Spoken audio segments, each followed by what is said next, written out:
Assalamualaikum warahmatullahi wabarakatuh. Di sini saya akan memaparkan hasil laporan orientasi pegawai pemerintah dengan perjanjian kerja tahun 2024. Rencana aksi yang akan saya ambil yaitu edukasi peningkatan cakupan ASI eksklusif di ruang perinatologi RSUD Walet, Kabupaten Cirebon. Sebelum pembahasan, izinkan saya untuk memperkenalkan diri. Nama Wida Widya Dwi Utami AMDK. Jabatan Bidan Terampil. Unit Kerja RSUD Walet Kabupaten Cirebon. Angkatan 8. Apa yang melatar belakangi saya mengambil judul ini? Yaitu bayi baru lahir yang dirawat di ruang perinatologi tidak diperbolehkan untuk rawat gabung bersama ibu. Hal ini menyebabkan ibu tidak dapat menyusui bayinya secara langsung. Sedikitnya, hanya 35% ibu bayi di ruang perinatologi yang mendapat pendidikan kesehatan ASI eksklusif. Yang kedua, pengetahuan dan kemampuan ibu menyusui dengan teknik yang benar merupakan salah satu jalan mencapai target cakupan ASI eksklusif. Pemerintah menentukan cakupan ASI eksklusif sebesar 80%. Namun, sampai saat ini masih terus diupayakan. Di Jawa Barat sendiri, angka cakupan ASI eksklusif masih 45%. Menurut Departemen Kesehatan Republik Indonesia dan UNICEF, telah menetapkan untuk memberikan informasi kepada kesehatan dan ibu setelah melahirkan supaya memberi ASI eksklusif sampai berumur 6 bulan. Secara optimal, menyusui akan mencegah kematian bayi mencapai 13%. Praktek pemberian makanan pendamping ASI yang benar dapat mengurangi 6% kematian pada balita.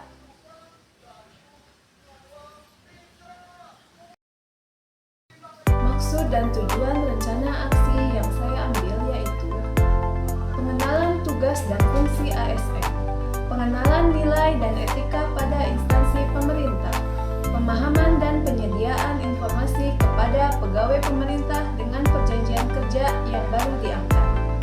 Tujuannya, yang pertama, meningkatkan angka capaian ASI eksklusif di RSUD Walet, meningkatkan pengetahuan ibu dan keluarga tentang pemberian ASI eksklusif.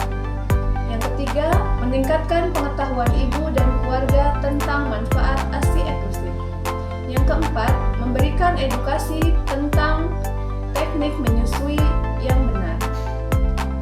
Waktu pelaksanaan kegiatan ini yaitu 23 Oktober sampai dengan 25 November 2024. Tempat kegiatan ini yaitu melalui web Google Classroom yang sudah tertata dengan rapi, baik penugasan materi asinkronus dan sinkronus.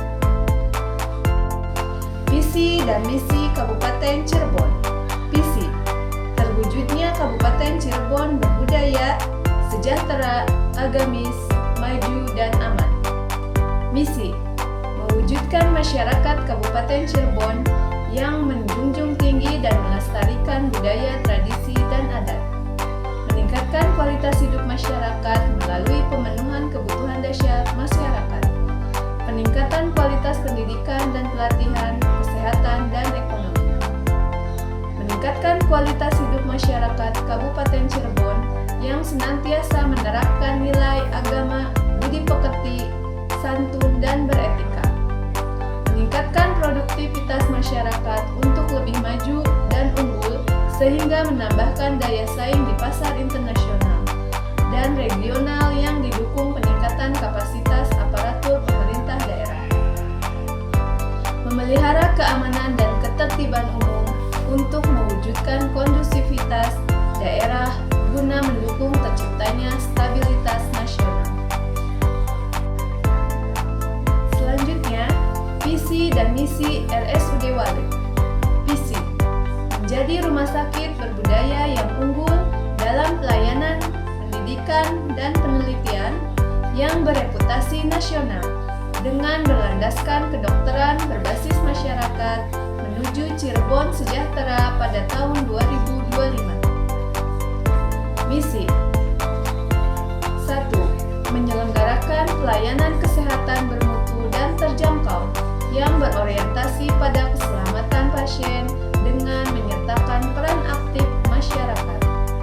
Kedua, menyelenggarakan pendidikan dan pelatihan untuk menghasilkan sumber daya manusia kesehatan berkualitas dengan kompetensi yang sesuai standar nasional dan selaras dengan kebutuhan masyarakat. Menyelenggarakan penelitian meningkatkan ilmu pengetahuan dan teknologi kedokteran kesehatan yang dapat berkontribusi meningkatkan kualitas kesehatan masyarakat. Berikut ini adalah struktur organisasi RSUD Walet Kabupaten Cirebon. Sebelum menjalankan tugasnya sebagai ASN, maka untuk pertama-tama izinkan saya memaparkan tugas pokok dan fungsi pegawai pemerintah dengan perjanjian kerja tahun 2024 sebagai berikut. Yang pertama, melaksanakan kebijakan publik yang dibuat oleh pejabat pembina kepegawaian sesuai dengan ketentuan peraturan perundang-undangan, memberikan pelayanan publik yang profesional dan berkualitas, dan mampu mempererat persatuan dan kesatuan negara kesatuan Republik Indonesia. Berperan sebagai perencana, pelaksana, dan pengawas penyelenggara tugas umum pemerintah dan pembangunan nasional melalui pelaksanaan kebijakan dan pelayanan publik yang profesional, bebas dari intervensi politik, serta bersih dari praktek korupsi, kolusi, dan nepotisme. Tugas pokok dan fungsi bidan di RSUD Walet Kabupaten Cirebon. Melakukan pelayanan kebidanan meliputi pengkajian, asuhan kebidanan pada ibu hamil, ibu nifas, fisiologis sesuai standar operasional prosedur. Melakukan asuhan kala 1, 2, 3, dan 4 persalinan fisiologis sesuai prosedur operasional sesuai standar operasional prosedur. Memberikan informasi dan edukasi tentang kesehatan reproduksi perempuan dan keluarga berencana pada individu atau keluarga sesuai kebutuhan dengan standar operasional prosedur.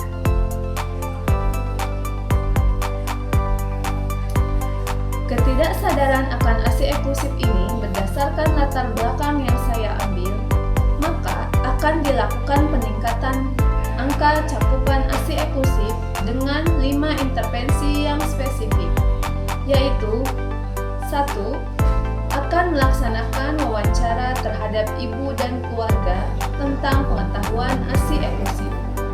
Yang kedua, edukasi kepada ibu dan keluarga mengenai pengertian ASI eksklusif. Yang ketiga, edukasi kepada ibu dan keluarga mengenai manfaat ASI eksklusif. Edukasi kepada ibu tentang teknik menyusui yang benar, teknik menyusui bayi dengan baik dan benar. Apa itu ASI eksklusif? ASI eksklusif adalah pemberian air susu ibu kepada bayi sejak lahir hingga berusia 6 bulan tanpa digantikan oleh makanan atau minuman lain, terkecuali obat dan vitamin. Manfaat ASI eksklusif yaitu diantaranya 1. Nutrisi untuk awal pertumbuhan bayi. 2. Mencegah alergi pada balita. 3. Membantu perkembangan otak anak. 4. Meningkatkan bonding ibu dan anak. 5. Mengurangi resiko infeksi saluran kemih. 6. Sumber antibodi. 7. Penting untuk tulang. Manfaat ASI eksklusif lainnya untuk ibu yaitu menurunkan resiko depresi, menurunkan berat badan, menurunkan resiko penyakit pada ibu menyusui, mendukung ibu bekerja. Manfaat untuk bayi lainnya yaitu bayi menjadi lebih sehat, melindungi bayi dari masalah kesehatan dan penyakit lainnya, menurunkan risiko kematian pada bayi, dan lebih ekonomis. Berikut teknik menyusui dengan benar. Yang pertama, ibu mencuci tangan sebelum menyusui, kemudian membersihkan payudara menggunakan kapas bersih. Basahi area payudara, puting, dan areola menggunakan ASI. Posisi ibu duduk dengan nyaman bersandar dan bayi digendong dengan satu lengan. Kepala bayi berada di lengkungan siku ibu.